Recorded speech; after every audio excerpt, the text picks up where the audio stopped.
Yo, yo, what up, y'all? It's your boy Fro, and today I'm going to be talking about Child's Play 3. Ain't nothing to it but to do it.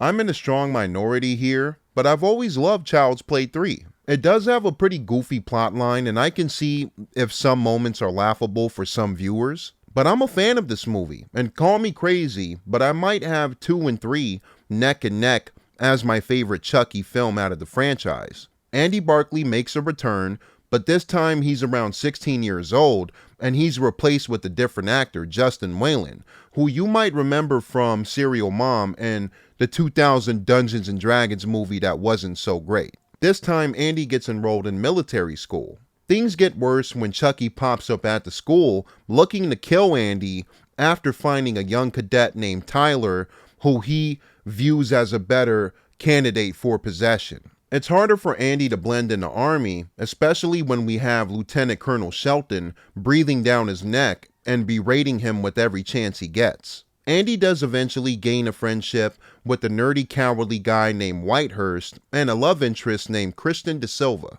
Justin Whalen does a solid job here as Andy, and I rather liked his performance. He's a quiet guy that does eventually warm up to the few military buddies that he has, but for the most part he's also dealing with trauma from the first 2 films. I like the supporting cast. I think Andy does have a good rapport with both Whitehurst and Kristen. Shelton is a grade A douchebag, but the actor Travis Fiennes does a really good job at making you hate the character. And Brad Dourif is still able to shine as Chucky with some classic zingers that are peppered throughout.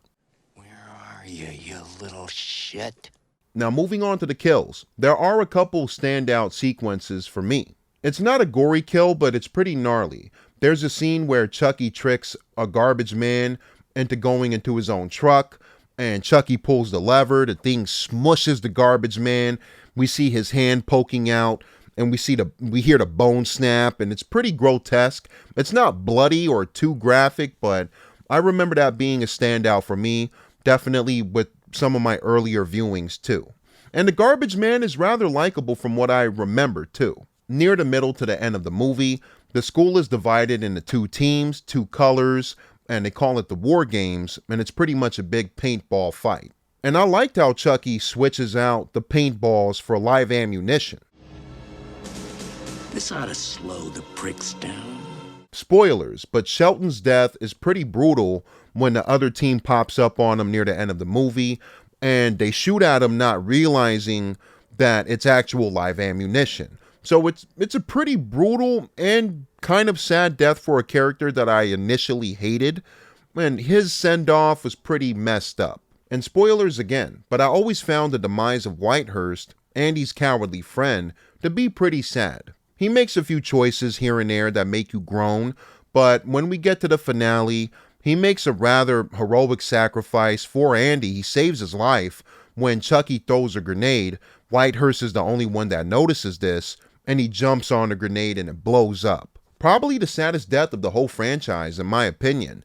And I did grow to like Whitehurst as a character due to this heroic choice that he makes. The weakest kill of the movie definitely goes to the main colonel, who has a heart attack after seeing Chucky talk. It's meant to be comedic with Chucky saying, "Oh, you gotta be fucking kidding me." But it is still my least favorite death and definitely the tamest.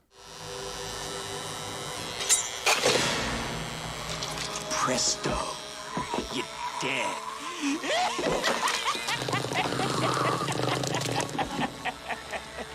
It's definitely you. Throughout the film, there's an amusement park that our characters are checking out, and it's not too far away from them. In the finale, they ultimately find their way inside. The young cadet Tyler is about to be killed when he's hanging off a cliff, and we see a gigantic fan with sharp blades below him. Right before Chucky is able to go through the possession, a giant scythe comes down and slices Chucky's face off, and I always thought this was an excellent display of practical effects. They throw Chucky off the cliff and he plunges into the fan, which rips him apart in a nasty, gory showcase. We don't necessarily have a happy ending because from what I remember, The cops take away Andy thinking that he's the killer, and the end credits roll. I do wish we got to find out what happened to Andy in the follow-up film Bride of Chucky, which takes a whole new direction with the Jennifer Tilly Tiffany arc, but I don't mind the ending to this film. Overall, I'm in the minority, but I really enjoyed Child's Play 3. I can see why some folks don't really rock with it, or they find it a bit laughable, goofy, or even bad, but from my personal viewing, every time I watch it, ever since I was a youngin', I've always loved this movie, and I damn near have it as my favorite film in the franchise. And I know you guys might kill me for that, but that's just me. I'm going to give Child's Play 3 an 8 out of 10. Here's some random trivia. The writer Don Mancini, who came up with the original story for the first film, or one of the writers of the first film, wanted to introduce the idea of multiple Chuckies in this third entry. But due to budget constraints, he wasn't able to carry out the idea. He scrapped it and later used it for Cult of Chucky, which I wasn't a big fan of. This movie was also intended to have an opening with the security guard played by John Ritter, rest in peace, and his character was going to scare off a couple of trespassing children by telling them scary stories about Chucky at the Good Guy Doll Factory. After Don Mancini decided to make Andy 16 years old, he wanted to originally cast Jonathan Brandis, rest in peace, in the lead role. Before Jack Bender became the director, Don Mancini wanted Peter Jackson behind the camera. And that's it, y'all. It's your boy Fro. What do you think about this entry? Do you like it? Do you hate it? Not your cup of tea? Comment below. Let me know your thoughts. I'm on to the next review. Frotober is almost finished, but it continues on. Haha.